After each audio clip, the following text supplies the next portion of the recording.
Vijay டெலிவிஷனில் telecast ஆகிட்டு இருக்க one of the long running serial கூடிய சீக்கிரம் முடிய போகுது அப்படின்னுட்டு சீரியலோட ஹீரோவே ஃபேன்ஸ் எல்லாத்துக்கும் ஒரு ஹிண்ட் கொடுத்துருக்காரு. விஜய் டெலிவிஷனில் ப்ரைம் டைமில் டெலிகாஸ்ட் ஆகிட்டுருக்கு பாக்கியலக்ஷ்மி சீரியல் தான் கூடிய சீக்கிரம் முடிய போகுது அப்படின்னுட்டு பாக்கியலக்ஷ்மி சீரியலோட ஹீரோவே ஒரு ஹிண்ட் கொடுத்துருக்காரு. காலை வணக்கம். பாக்கியலக்ஷ்மி என்ற பப்ளிக் எக்ஸாம் முடிய நேரம் நெருங்கிட்டு இருக்கு. நான் பாஸா ஃபெயிலா அப்படின்றத ரசிகர்களாகிய உங்கள் கையில் இருக்கு. மனசாலும் உடலாலும் சோர்வடைந்து விட்டேன். இருப்பினும் முயற்சிகள் தொடரும். ஒரு நல்ல நடிகன் என்கிற இலக்கை அடையும் வரை இன்னும் என் பயணம் தொடரும். நன்றி, வாழ்த்துக்கள் அப்படின்னுட்டு இந்த ஒரு மெசேஜை ஷேர் பண்ணி பாக்கியலக்ஷ்மி சீரியல் கூடிய சீக்கிரம் முடிய போகுது அப்படின்னுட்டு ஃபேன்ஸ் எல்லாத்துக்கும் ஒரு ஹிண்ட் கொடுத்துருக்காரு. பாக்கியலக்ஷ்மி சீரியலில் ஒரு சூப்பரான பெர்ஃபார்மர் அப்படின்னு தான் கோபின் தான் சொல்லணும். எல்லா வகையான ஆக்டிங்கும் காட்டியிருந்தாரு.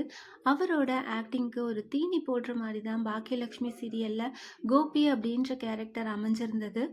பாக்கியலக்ஷ்மி சீரியல் விஜய் டெலிவிஷனில் 2020 வருஷம் ஜூலை மாதம் லான்ச் பண்ணாங்க. கிட்டத்தட்ட 1340 எபிசோடுக்கு மேலே ரொம்பவே சக்ஸஸ்ஃபுல்லாக டெலிகாஸ்ட் ஆகிட்டுருக்கு.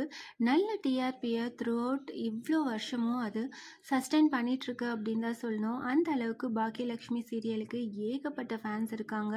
நடுவில் சீரியலை முடிங்க அப்படின்னுட்டு நிறைய கமெண்ட்ஸ் வந்தாலும் சீரியலை பார்க்குற ஃபேமிலி ஆடியன்ஸ் எப்பயுமே இருந்துகிட்டே தான் இருக்காங்க.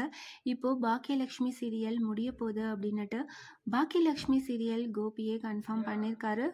பாக்கியலக்ஷ்மி சீரியலில் நிறைய கேரக்டர் ரீப்ளேஸ் ஆயிருந்தாலும் முக்கியமான கேரக்டரான கோபி, பாக்கியா, ராதிகா இந்த 3 கேரக்டரும் ரீப்ளேஸ் ஆகாமல் இவ்வளோ நாள் நடிச்சிட்டு இருந்திருக்காங்க. இப்போது சீரியல் முடிய போகிறத கோபி கன்ஃபார்ம் பண்ணியிருக்காரு. இவ்வளோ வருஷமாக ஒரு லாங் ரன்னிங் சீரியலான பாக்கியலக்ஷ்மி சீரியல் கூடிய சீக்கிரம் முடிய போகுது. இதை பற்றி நீங்கள் என்ன நினைக்கிறீங்க? அதை கமெண்ட் பண்ணுங்கள்.